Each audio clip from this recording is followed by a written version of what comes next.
పద్మవిభూషణ్ వచ్చినటువంటి మెగాస్టార్ చిరంజీవి అన్నయ్యకి హృదయపూర్వక శుభాకాంక్షలు తెలియచేయటానికి ఈరోజు ఉదయం అన్నయ్యని కలవటం జరిగింది.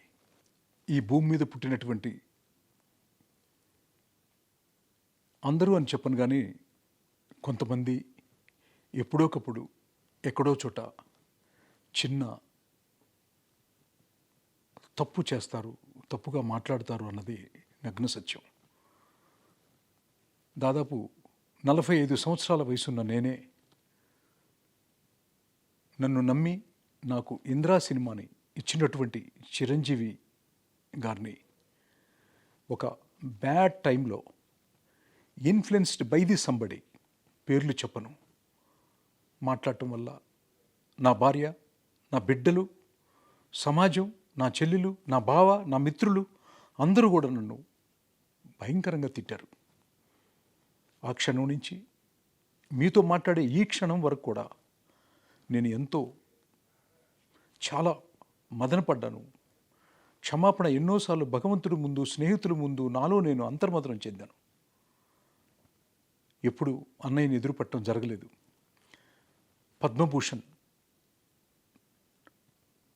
పద్మవిభూషణ్ అవార్డు ఇప్పుడు మళ్ళీ రావటం, కలవటానికి ఈరోజు మార్నింగ్ వెళితే అన్నయ్య రిసీవ్ చేసుకున్న విధానం, నన్ను పలకరించినటువంటి ఒక పద్ధతి, నా కొడుకు గురించి, నా కూతురు గురించి, నా జీవితం గురించి బాగోగులు అడిగినటువంటి ఒక మహనీయుడు అని, ఆయన ఈ నోటితో తప్పుగా మాట్లాడాను అని క్షమించమని అడిగాను. పెద్ద మనసుతో క్షమించటమే కాకుండా ఎంతో ఆప్యాయతగా, కుటుంబ విషయాలే కాకుండా కథలేమన్నా రాస్తున్నావా చిన్ని అని దగ్గరకు తీసుకుని మాట్లాడారు.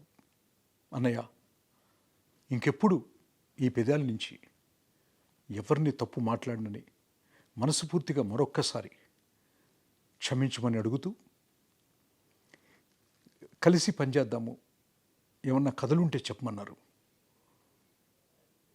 ఈసారి మీతో చేయబోయేది, మీకు రాయబోయేది ఈ భారతదేశం గుర్తుపెట్టుకోవాలని, మీకింకా ఎన్నో అవార్డులు భారత ప్రభుత్వం నుంచి మీరు తీసుకోవాలని మనస్ఫూర్తిగా కోరుకుంటున్నాను అన్నయ్య.